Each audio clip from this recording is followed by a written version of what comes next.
If you were paying attention this past week, did you see that the director at the time of the domestic violence shelter in Dardanelle had been arrested for domestic violence herself last week? I am about to post another video about this, but I did want to say some things myself that are, yes, unrelated, but also very much so related.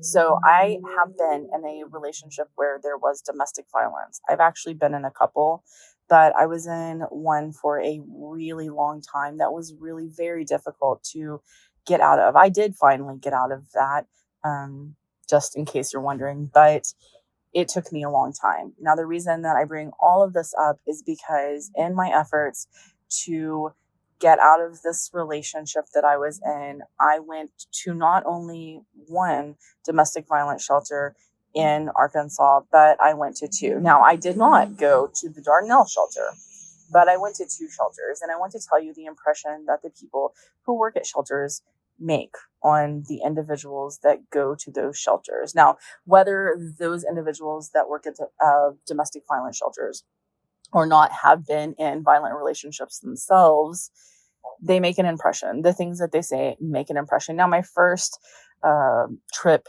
to a shelter was short. It was short-lived because, just being honest, I left the shelter after about a week. I found it difficult to be at the shelter with my children. I think a lot of people probably do feel that if they've ever been to a shelter before.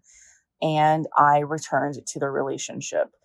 I will say, at the first shelter that I went to, there were classes that we were required to take, and I learned more about domestic violence that has lived in my head since that time.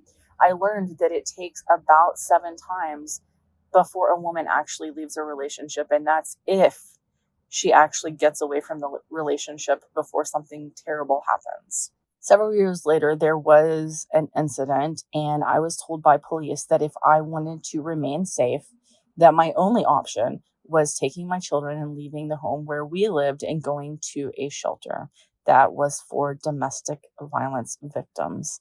Now, we went to the shelter and we stayed at the shelter for quite a long time.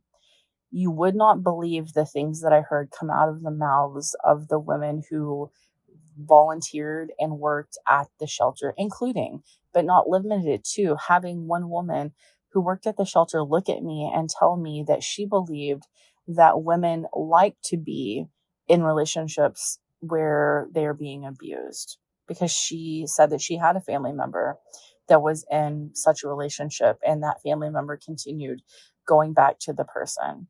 Do you know how disheartening that is to hear when you're at a shelter and you're trying to leave a relationship? To hear someone working at a shelter that's supposed to be helping you say that they believe that people like those relationships. Now, I ended up leaving the shelter after my time maxed out. Do you know what that means? That means that when a woman goes to a shelter for domestic violence to get back on her feet and get away from her abuser, she has a certain amount of time to find a place to live and leave the shelter. And ladies and gentlemen, that is not a long amount of time. Because of the size of my family, I had difficulty doing that, and I ultimately was asked to leave the shelter. And when I left the shelter, where did I have to go but right back home, right back to the same person that I had spent months at the shelter trying to leave, to separate myself from. It's been many years since all of this happened. And like I said, I was able to finally get out of the relationship, and I'm in a very good, healthy relationship now. And I honestly, I didn't even see that as being a possibility. But regardless, I have in the years since thought how much I would like to, if I had the means, to have a shelter, because I know how much it impresses on women, even if they end up going back to that same situation. You're still making an impression, whether you're making a positive one or a negative one. For a lot of women, the words that you say to them in those shelters will live on. They will ring in their ears for a long time as they are still trying to leave that relationship if they didn't successfully leave at that time.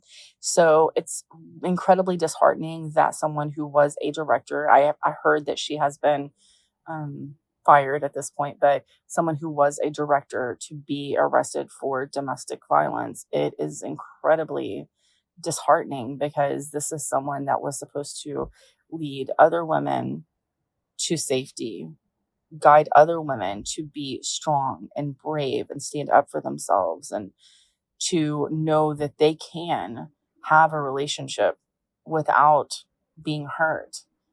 And yet she was doing that same thing to her own family. Now, I do want to add, I didn't say any of this so that women will not go to DV shelters. You should. You should absolutely go. If you have nowhere else to go, you should absolutely go. If you have children, take them. It will be okay. Will it be the most comfortable thing? No, it won't. But difficult things are rarely ever comfortable. And in the end, it will be worth it. Whether you successfully leave that time or not, it will be worth it. I'm not trying to guide anybody away from using these shelters. What I'm trying to do is bring attention to the importance of these shelters and the importance of the things that are said while women, or men that are in DV relationships, while individuals are in the shelters.